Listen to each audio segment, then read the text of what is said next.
Je vais d'abord vous faire écouter.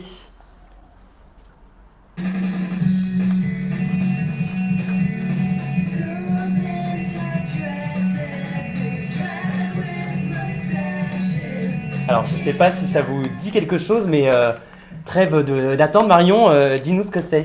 Alors, c'est la musique du générique de The L Word. J'imagine que vous toutes, en tout cas, vous l'avez reconnu, qui est en train de nous regarder.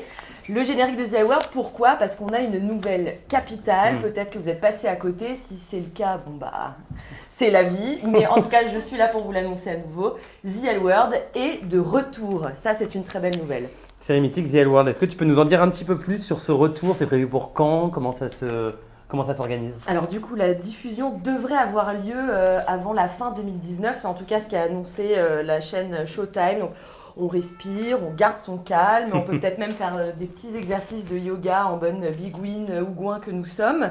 Il s'agira d'un sequel. Qu'est-ce que c'est un sequel ? C'est quoi un sequel, Marion ? Ce mot un peu bizarre. Ce mot étrange, sequel. C'est-à-dire qu'on va revenir à l'intrigue des 6 premières saisons. Avec un petit saut dans le temps apparemment, et on va reprendre les actrices, quelques actrices en tout cas du casting vont revenir dans ce sequel. Alors il s'agit de Jennifer Beals, donc, qui joue le rôle mythique de Bette Porter, Catherine Moning qui joue aussi le rôle mythique de Shane, et Leigh Shiley qui joue le rôle aussi mythique, je continue sur ma lancée, d'Alice. Donc on est hyper contente de retrouver ces 3 actrices-là qui sont vraiment très appréciées par le public lesbien qui a suivi The L Word.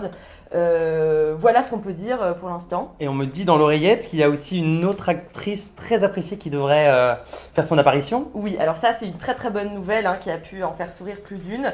Peut-être que le couple mythique de Shane et Carmen se reformera. Pour l'instant, on ne sait pas encore, mais en tout cas, ce qui est sûr, c'est que Sarah Shahi, donc l'actrice qui interprète le rôle de Carmen, qu'on a vu dans la saison 2 et dans la saison 3, fera aussi son grand retour. Alors, petit rappel sur l'histoire, attention, ça va spoiler peut-être si vous n'avez pas vu. D'ailleurs, si vous n'avez pas vu, regardez, parce que ça fait quand même partie du patrimoine du Gouinistan, donc il faut absolument.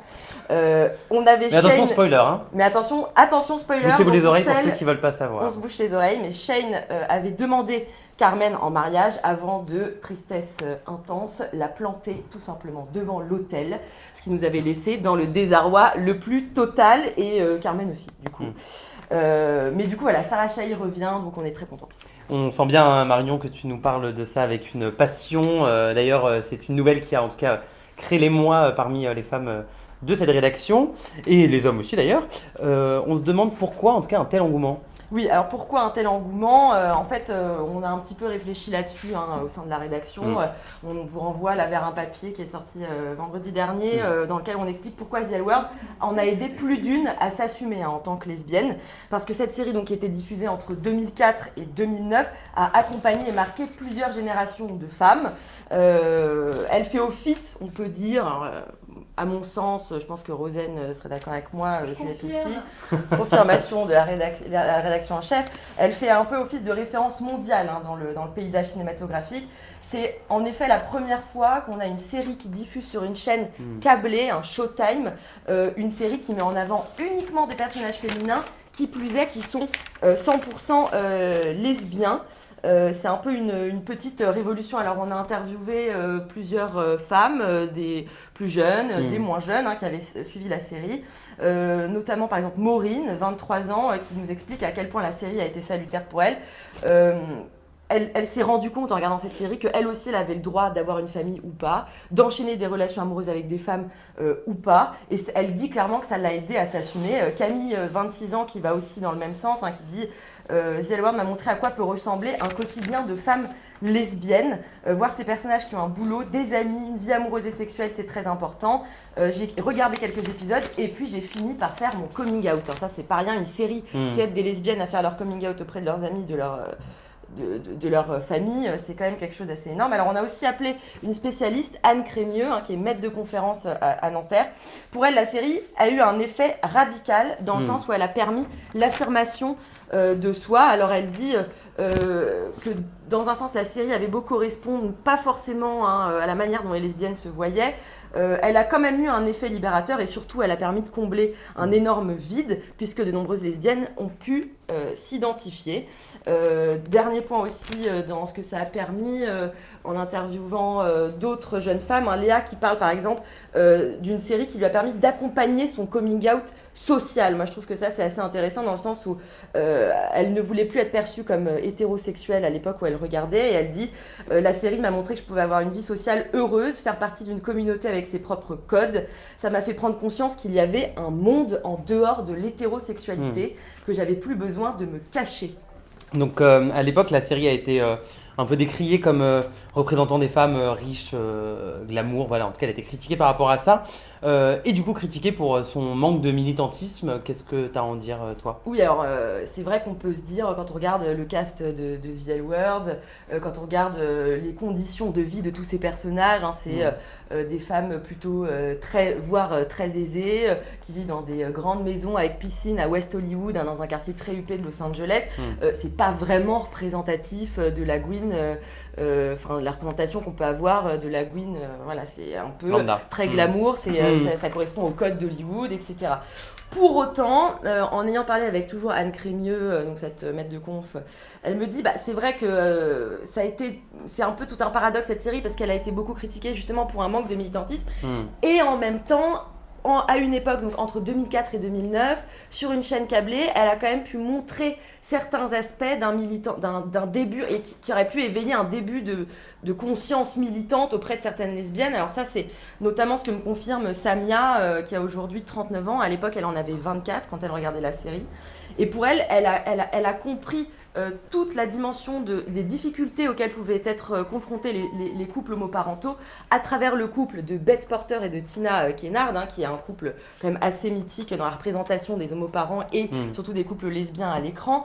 Je rappelle juste le couple, pareil, spoiler, bouchez-vous les oreilles si vous n'avez pas vu la série, le couple Bette et Tina qui a traversé de nombreuses difficultés. Le père de Bette qui n'a pas voulu reconnaître le bébé que portait Tina. Le couple se sépare, la mère sociale, donc Bette, se retrouve sans aucun droit sur son enfant et tente par tous les moyens de les faire reconnaître. Donc c'est une situation quand même qui reflète une réalité traversée par de nombreux couples lesbiens aujourd'hui comme avant. Alors il y avait aussi d'autres points qui étaient soulevés, notamment le cas de l'homosexualité dans le sport par l'intermédiaire du personnage de Dana. Alors là pareil, spoiler, et je rajouterais que de spoiler et je rajouterais même tristesse intense parce que Dana est morte dans la saison 3.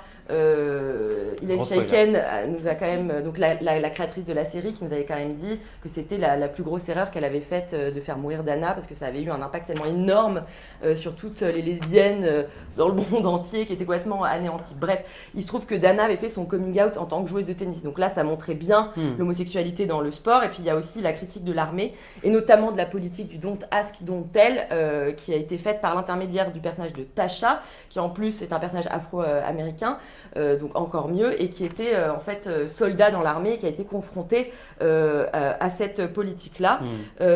Donc du coup, quand on résume tout ça, on peut effectivement se dire ça pourrait être beaucoup plus militant. Pour l'époque, ça l'était un petit peu, ça a permis d'éveiller certaines consciences. Showtime, chaîne câblée, il fallait quand même, je pense, rester dans les codes hollywoodiens, du glamour, etc. Mais ce qui est sûr, c'est que pour toutes ces raisons, cette série a eu un énorme impact. Je pense que toute femme lesbienne qui a vu la série pourra dire qu'il y a eu un avant, après, et donc on est forcément très heureuse de son retour, d'autant plus que on est resté avec une question quand même pendant 10 ans, enfin, je trouve ça assez énorme, fin de la série 2009, qui a tué Jenny? Alors ça, c'est vraiment l'énorme question qui nous brûle les lèvres, et peut-être qu'on va savoir enfin qui a tué Jenny. En tout cas, nous, à la rédaction, on parlait tellement, on était contente, pourquoi pas de privatiser des lieux, un bar, de faire des projections collectives. Si vous pensez que c'est une bonne chose, que ça pourrait être sympa de le faire, n'hésitez pas à commenter sur Facebook pour nous dire si vous aussi, vous aimeriez qu'on fasse des projections collectives. On regarde la série toutes et tous ensemble. En plus, on le voit quand on lit ton article, toute une génération de femmes, plusieurs générations de femmes très jeunes, il y a des femmes de 20 ans, d'autres de 40 ans, ça a touché tout le monde en fait. Bah oui, ça a touché en fait à travers tous les âges, plusieurs générations. C'est ça aussi le côté très fédérateur de cette série. Et je pense que c'est parce que c'était tout simplement la première et que du coup il y avait vraiment un manque. Comme d'habitude, les lesbiennes sont complètement invisibles. Alors d'avoir une série comme ça qui met sur le devant que des personnages lesbiens ou bi, également trans par l'intermédiaire du personnage Max Moira. Mais du coup, de mettre sur le devant de la scène comme ça que des lesbiennes, c'était pour l'époque une première.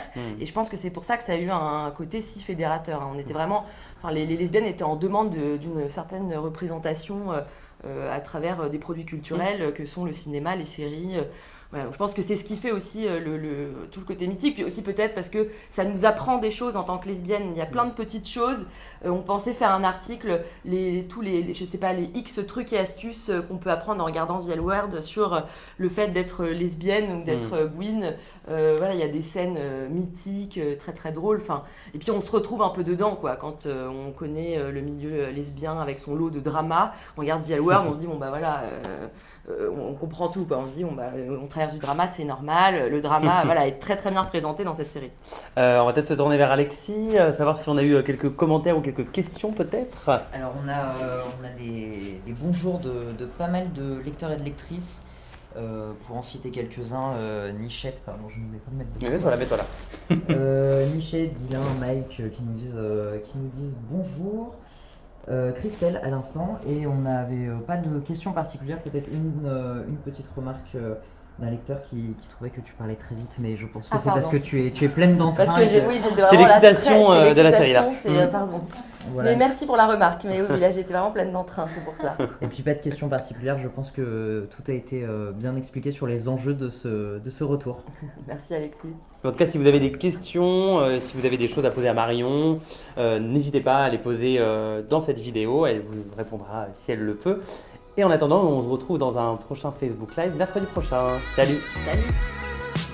Merci d'avoir regardé cette vidéo têtue, retrouvez-en d'autres ici et là, et n'oubliez pas de vous abonner.